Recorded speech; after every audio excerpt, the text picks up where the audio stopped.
मध्य प्रदेश के यशस्वी मुख्यमंत्री डॉक्टर मोहन यादव खुद की सैलरी और खुद के मंत्रियों का वेतन भत्ता बढ़ाने का बड़ा निर्णय तो कर लिया, लेकिन मध्य प्रदेश के निःशक्त जनों का पेंशन बढ़ाने का निर्णय आखिर क्यों नहीं किया। जबकि आज की इस महंगाई में निःशक्त जनों को इतनी कम पेंशन मिल रही है जिससे गुजारा भत्ता करना मुश्किल ही नहीं नामुमकिन है। इसके बावजूद मध्य प्रदेश में निःशक्त जनों के पेंशन को बढ़ाने का प्रस्ताव तो रखा गया, लेकिन मंजूरी उसे नहीं मिल सकी है। दरअसल आज की खबर बेहद महत्वपूर्ण है। महत्वपूर्ण इस वजह से है कि मध्य प्रदेश के मंत्री, मुख्यमंत्री, विधायक, विधानसभा अध्यक्ष, विधानसभा उपाध्यक्ष सबकी सैलरी बढ़ाने का प्रस्ताव भी आया, प्रस्ताव मंजूर भी हो गया, बस मिलना बाकी है, बहुत जल्द मिलना भी शुरू हो जाएगा। लेकिन जिन लोगों की पेंशन बढ़ाई जानी चाहिए थी, उन लोगों के पेंशन पर आज तक कोई विचार विमर्श नहीं किया गया। जबकि मध्य प्रदेश के तत्कालीन मुख्यमंत्री शिवराज सिंह चौहान ने इसे बढ़ाने का वादा किया था, घोषणा की थी, लेकिन ना शिवराज सिंह चौहान रहे और ना तो निःशक्त जनों की पेंशन बढ़ाई गई। वजह क्या है, आपको हम बताते हैं कि मध्य प्रदेश के मुख्यमंत्री सहित मध्य प्रदेश के कैबिनेट मंत्री, मध्य प्रदेश के विधायक, पूर्व विधायक, विधानसभा अध्यक्ष, विधानसभा उपाध्यक्ष, नेता प्रतिपक्ष सहित सभी की पेंशन, वेतन, भत्ता वृद्धि करने का प्रस्ताव कैसे सरकार ने मंजूर कर लिया है। आपको हम ये भी दिखाएंगे कि कैसे शिवराज सिंह चौहान ने मध्य प्रदेश में वृद्ध जनों का पेंशन बढ़ाने की घोषणा की थी, लेकिन अब वो मध्य प्रदेश के सीएम नहीं है। अब कब तक में यह प्रस्ताव जो निःशक्त जनों का है पास हो पाएगा। आपकी मोबाइल स्क्रीन पर एक बेहद महत्वपूर्ण खबर चल रही है जिसमें लिखा है एमपी में माननीयों की सैलरी बढ़ाने की तैयारी, विधायकों को मिलेगा 1,70,000, मंत्रियों का वेतन 30% बढ़ेगा, विधानसभा में आएगा बिल। यानी जिस तरह से माननीयों ने खुद के वेतन भत्ते को मंजूरी दिलाने को लेकर कितनी तत्परता दिखाई है और कितने जल्दी से प्रस्ताव बना, प्रस्ताव पास हुआ, और कैसे उनकी खुद की सैलरी बढ़ाने को लेकर सरकार एकदम सक्रिय एक्टिव मोड में है। बहुत जल्द उनकी सैलरी बढ़ा दी जाएगी। लेकिन जो निःशक्त जन लगातार मांग कर रहे हैं आज की इस महंगाई में, जिनका पेंशन 300 से कांग्रेस की सरकार ने 600 रुपए तो कर दिया था विधानसभा 2018 के बाद जब कमलनाथ की सरकार बनी, कमलनाथ की सरकार ने उस पेंशन को बढ़ाकर 300 से 600 रुपए कर दिया, लेकिन 600 रुपए से बढ़ाने की घोषणा शिवराज सिंह चौहान ने की थी। आज तक वो घोषणा आखिर क्यों नहीं बढ़ सकी। सबसे पहले हम आपको बताते हैं मध्य प्रदेश के मौजूदा सीएम साहब, मौजूदा कैबिनेट के मंत्री, मौजूदा राज्य मंत्री, विधानसभा अध्यक्ष और विधानसभा उपाध्यक्ष की सैलरी में कितना इजाफा हुआ है। मध्य प्रदेश के सीएम को वर्तमान में 2 लाख रुपए मौजूदा सैलरी मिल रही है, जिसे बढ़ाकर देने की 2,60,000 रुपए का प्रस्ताव आया है। यानी अभी तक 2 लाख रुपए सीएम साहब को सैलरी मिलती थी, जो अब बढ़कर 2,60,000 रुपए हो जाएगी।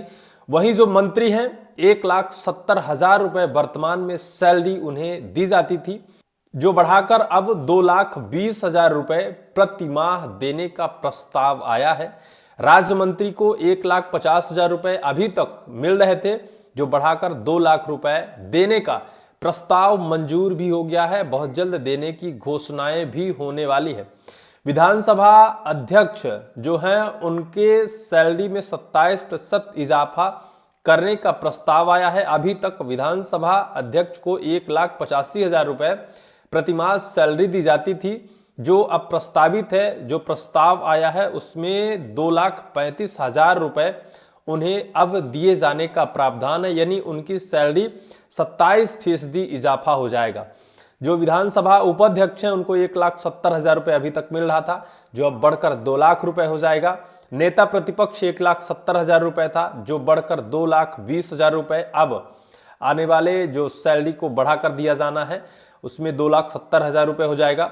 और पूर्व विधायक जो हैं उनको अभी तक 35,000 रुपए वेतन भत्ता जो पेंशन है दिया जाता था, जो अब बढ़ाकर शायद है कि 58,000 रुपए देने का प्रावधान मध्य प्रदेश सरकार में प्रस्ताव आ गया है। और इस प्रस्ताव को पास करने के लिए शायद है कि सीएम के पास बस मुहर लगना बाकी है, और मुहर लग जाती है तो इन सभी नेताओं को अच्छा खासा मोटी सैलरी इनको मिलने लगेगी।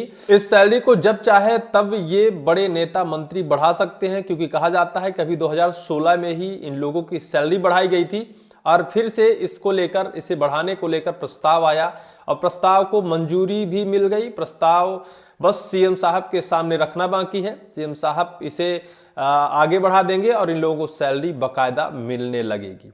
लेकिन जिस तरह से मध्य प्रदेश में निःशक्त जन, जिसे हम कहते हैं वृद्ध जन, जिसे हम कहते हैं विकलांगता पेंशन और जिसे हम कहते हैं वृद्धा पेंशन, विधवा पेंशन, इन लोगों का पेंशन बढ़ाने को लेकर विभाग ने प्रस्ताव तो सरकार को भेजा था, लेकिन प्रस्ताव अभी तक मंजूरी की तरफ आखिर क्यों नहीं बढ़ा? इन लोगों की पेंशन बढ़ाने की बात क्यों नहीं की गई? आपकी मोबाइल स्क्रीन पर एक कटिंग चल रही है जिसमें लिखा है मध्य प्रदेश वृद्धावस्था पेंशन की राशि बढ़ाने के लिए घोषणा की गई थी, लेकिन अभी तक इसे लागू नहीं किया गया। तत्कालीन मुख्यमंत्री शिवराज सिंह चौहान ने 600 से 1000 करने की घोषणा की थी, लेकिन यह वादा पूरा नहीं हुआ। वर्तमान में पेंशनर महंगाई राहत में वृद्धि की उम्मीद कर रहे हैं और पूर्व मुख्यमंत्री दिग्विजय सिंह ने भी पेंशन राशि बढ़ाने की मांग की है, लेकिन अब तक बढ़ाई नहीं गई। पिछली घोषणा तत्कालीन मुख्यमंत्री शिवराज सिंह चौहान ने 600 से बढ़ाकर 1000 प्रतिमाह करने की घोषणा की थी, लेकिन वर्तमान स्थिति यह है कि घोषणा पूरी नहीं हुई, जबकि इसको लेकर विपक्ष में बैठे पूर्व सीएम दिग्विजय सिंह ने मांग कर चुके हैं और नेता प्रतिपक्ष उमंग सिंगार भी इसको लेकर सरकार के पास अपना पत्र और प्रस्ताव रख चुके हैं, लेकिन अब तक वृद्धा पेंशन, विधवा पेंशन और निःशक्त जनों का पेंशन बढ़ाने को लेकर कोई भी प्रस्ताव मंजूर नहीं किया गया है। वहीं अब ये आवाज भी उठने लगी है कि मध्य प्रदेश में लाडली बहना योजना महज 1.5 साल ही हुए हैं शुरू हुए और लगातार हर वर्ष सरकार 100, 150, 200 रुपए बढ़ा रही है। लगातार 1000 से 1500 रुपए किया जा चुका है।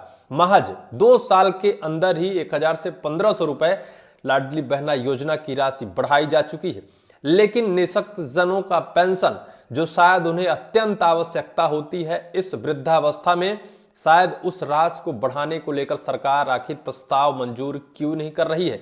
जबकि खुद के सैलरी की बात आती है तो सरकार स्वतः ही अपना प्रस्ताव रख और मंजूर करती है और सैलरी बढ़ा दी जाती है। जो माननीयों की सैलरी महज इस बार बहुत जल्द और बहुत बढ़िया इजाफा होने वाली है। लेकिन अगर इसी तर्ज पर निःशक्त जनों का भी पेंशन बढ़ा दिया जाए तो निश्चित तौर पर उनके जीवन में बहुत ही बड़ी खुशहाली और बहुत ही उनके लिए महत्वपूर्ण और संबल देगी। निश्चित तौर पर निःशक्त जन, वृद्ध जन और विधवा पेंशन को बढ़ाया जाना चाहिए जिस तरह से माननीयों की सैलरी बढ़ाई गई है। फिलहाल इस पूरी वीडियो को लेकर आपकी क्या राय है, कमेंट सेक्शन पर कमेंट जरूर करिएगा।